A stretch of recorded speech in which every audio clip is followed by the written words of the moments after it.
Alors voilà, j'ai mon pinceau qui est prêt à déposer de la peinture sur le papier. Il y a de l'eau dans mon pinceau, il y a un réservoir qui est important dans le pinceau aquarelle, mais il n'y en a pas trop non plus. C'est-à-dire que si je le mets comme ça à la verticale, il n'y a rien qui glisse. Pour commencer à bien tenir le pinceau, il ne faut pas le tenir ici au bout, ni trop près en bas. Je le tiens comme un stylo. J'ai mon auriculaire qui est ici, qui me permet d'avoir un support quand je glisse comme ça. C'est très très pratique. Sinon, si j'ai du vide en dessous, je vais certainement avoir des tremblements. Les Asiatiques, dans la peinture chinoise, entre autres, ils peignent à la verticale. Nous, en tout cas moi à l'aquarelle, je peins avec mon auriculaire. Je prends la peinture dans mon pinceau, je vais le tailler. C'est-à-dire que je vais faire que la pointe qui est ici, qui s'appelle la fleur, elle soit bien pointue. Je me positionne bien, j'ai un point de départ, un point d'arrivée. Là, ce que je vais vous présenter, c'est de faire des filets les plus longs possibles sans interruption. Démonstration.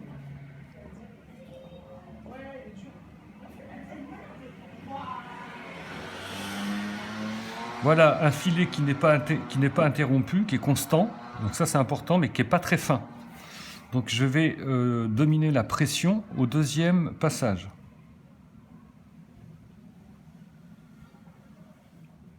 Il est un peu plus fin. Il est identique. Donc je pense que j'ai trop d'eau dans mon pinceau. J'en enlève un peu sur ma palette. Je me repositionne.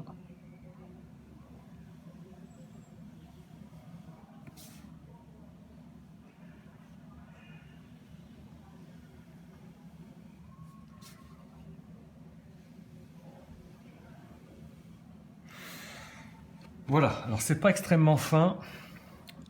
Je pense qu'on peut avoir beaucoup plus fin. Je retaille mon pinceau, c'est-à-dire que j'essaie d'avoir une pointe la plus fine possible. Je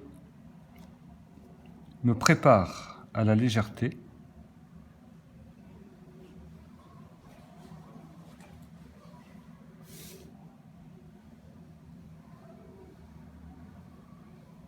Voilà, c'est quand même beaucoup plus fin. Voilà, avec un pinceau numéro 4 de chez Léonard. Voilà, donc ça c'est important d'avoir la légèreté comme ça, de se positionner, je le rappelle, avec l'auriculaire, de tenir le pinceau comme je tiens mon crayon quand j'écris, comme je tiens mon stylo quand j'écris, ou je tiens mon crayon quand je dessine, ni trop la verticale, ni trop couché. Application donc sur ce sujet, le mouvement à l'aquarelle, le boustrophédon, en grec ça veut dire le sillon. Exactement comme le laboureur dans un enclos. Ici, imaginez, c'est le champ. Je dois remplir le carré. Je me positionne avec mon auriculaire. Mon pinceau est convenablement tenu. Il n'est ni trop couché, ni trop debout. J'ai un point de départ, un point d'arrivée. Je n'appuie pas trop. Regardez maintenant. Stop, je descends, je repars. Je suis toujours stop, je descends, je repars. Je suis toujours avec la partie colorée. Si j'écrase un peu comme ça, c'est beaucoup plus difficile de savoir où s'arrêter. Donc, je préfère remonter mon pinceau. Voilà, mon filet de passage est relativement fin. Je peux lâcher une goutte, c'est pas un problème. Le pinceau, hop, réabsorbe. Je m'applique. Je travaille finement. Et plus je me rapproche de la fin de l'enclos, moins mon pinceau va toucher. Je vais quitter la page d'un geste souple. Regardez. Hop. Petite goutte ici. Ici, j'ai marqué un temps d'arrêt, certainement tout à l'heure, je ne m'en suis pas aperçu. Dans ces cas-là, vous recommencez tout de suite. Comme la page, comme l'espace est mouillé, il n'y aura pas de problème. Vous recommencez à sillonner jusqu'en bas et vous allégez votre pinceau à la fin. Un petit geste comme un oiseau qui décolle. Si j'avais décomposé le geste, vous voyez, ça fait ça. Je descends, je repars. stop, je descends, je repars, stop, je descends, je repars. Je vais recommencer ici, je repars assez vite. Vous le ferez à votre vitesse. Et arrivé à la moitié, je commence à imaginer que je vais quitter la page dans un geste souple, pas brutal. Si je lâche, je reprends, c'est pas un problème. Un geste très souple. Mon pinceau va décoller comme un oiseau. Voilà. Si vous avez à faire, je vais changer de couleur, si vous avez à faire un cercle, vous faites la même chose. Sauf que vous marquez un petit arrondi à chaque fois arrivé au bout de l'enclos, du champ, du boustrophédon. Je marque un arrondi, vous voyez, hop, j'arrondis comme ça. Parce que si je vais tout droit, il faudra bien à un moment faire l'arrondi. Donc je préfère le faire comme ça. Voilà. Pareil. Je vais tout doucement soulever mon pinceau et il va toucher de moins en moins. Merci Scooter, il va toucher de moins en moins. Voilà. Maintenant, je dois faire un dégradé. J'ai remarqué que c'est beaucoup plus facile de faire un dégradé en mouillant préalablement le papier, toujours avec le même mouvement, le boustrophédon, le sillon en grec, toujours. Là, ma teinte est légèrement colorée, ça tombe très bien parce que c'est la couleur que je vais employer tout à l'heure. Cependant, elle est un peu trop blanche en bas, un peu trop colorée en bas. Ok, je reprends ma couleur à 100%. Sur le haut, je dépose, je peins, hop, je descends, je repars, hop, je descends, je repars, hop, je descends, je repars. Arrivé ici, je m'arrête, j'essuie mon pinceau un petit peu, je prélève en haut, voilà, j'attends doucement et je prélève la peinture qui est posée sur le papier et je la fais descendre. Je prélève la peinture qui est déjà sur le papier. Dans mon pinceau, il n'y a presque plus rien. Là, je vais essuyer mon pinceau complètement, qu'il soit très propre, qu'il soit blanc, transparent et presque sec. Je vais prélever ici, à peu près. Je vais appuyer tout doucement. Voilà, je prélève la peinture. La peinture est absorbée par mon pinceau. Et je vais l'aider à descendre vers le blanc du papier. On s'aperçoit qu'on a 2 sessions et c'est pas génial. Donc je reprends en haut, je prélève en haut, je prends et je descends. Je prends, je descends, je prends, je descends, je prends, je descends. Je soulève mon pinceau, il décolle. Voilà, j'ai réussi un dégradé qui n'est pas assez fort sur le haut. Donc je vais l'aider encore. Parce que je voudrais être un peu précis. Je le prends, je dépose, je sillonne et je soulève et j'enlève ici. Alors, concernant maintenant le travail dans le mouillé, ce qu'on appelle la transition, je mouille ma feuille une fois de plus.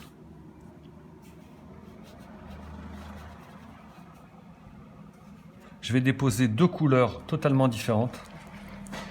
Je vais déposer un rouge, un bleu, pardon. Je vais déposer un bleu. Voilà, je dépose et je fais glisser. Je fais glisser, je fais glisser, je fais glisser, stop. Donc j'ai fait une verticale. Maintenant je vais faire une horizontale. Je fais une rotation horizontale. Dans tous les sens. Voilà. Maintenant, j'inverse la page. Je vais déposer une autre couleur. En haut, c'est mouillé, donc ça va glisser vers le bas. Ça glisse, ça glisse, ça glisse. Voilà, je fais glisser. Stop. Pour pas abîmer le bleu, je ne vais pas passer dessus. Je fais une rotation horizontale, rotation verticale. Avec le manche du pinceau, comme il y a une rétention d'eau, je vais aider l'eau à aller sur les angles. Je la fais remettre en bas et je rôde encore une rotation verticale. Stop, horizontale, stop de l'autre côté, stop. Maintenant, je vois que le bleu s'est légèrement a légèrement diminué. Donc je vais l'aider, le bleu. Il va venir sur le fuchsia. Hop, stop, je m'arrête. Rotation. Rotation. Je fais descendre. Je surveille que ça passe pas par-dessus. Hop, je fais descendre de l'autre côté. Si vous avez trop de peinture, avec votre pinceau, vous absorbez comme un aspirateur le trop plein. Vous voyez? Voilà. Je peux égaliser au bout là. Ça sera mieux. Voilà, l'intérêt de ça, c'est d'avoir cette transition ici, qui est géniale. J'adore ça. Maintenant, je voudrais vous expliquer les glacis sommairement. Le glacis, c'est une couche de peinture transparente sur une autre couche de peinture transparente. Mais il faut impérativement que celle-ci soit sèche. Vous allez comprendre. Je vais réchauffer mon rose. Pour ça, je passe d'un geste fluide avec une couleur transparente sur ma couleur. Là, j'ai fait du chaud sur chaud. Maintenant, je vais faire du froid sur du chaud. Donc, je vais prendre un bleu, par exemple, une couleur froide, que je vais passer sur du chaud. Voilà. Si vous pouvez voir, j'ai obtenu, grâce à une combinaison, un mariage, d'un jaune plus un fuchsia, j'ai obtenu une couleur, une troisième couleur. Elle n'existe que par la superposition des deux. D'une couleur chaude ici, j'ai passé une couleur froide, un bleu. Par conséquent, j'obtiens une troisième couleur. La magie du glacis est assez phénoménale. La Joconde, par exemple, je crois compter 8 glacis, 8 étapes donc de glacis pour la carnation. Voilà, bien sûr, vous pouvez aussi utiliser des valeurs. Vous voyez, là, j'ai une couleur. Je vais utiliser la même couleur, mais je vais multiplier la valeur par 2. Voilà. La valeur, c'est l'intensité, c'est le pourcentage de couleur. C'est la même couleur, hein, sauf que je la repasse par-dessus. Voilà, ça, c'est une deuxième valeur. Je peux encore foncer la valeur.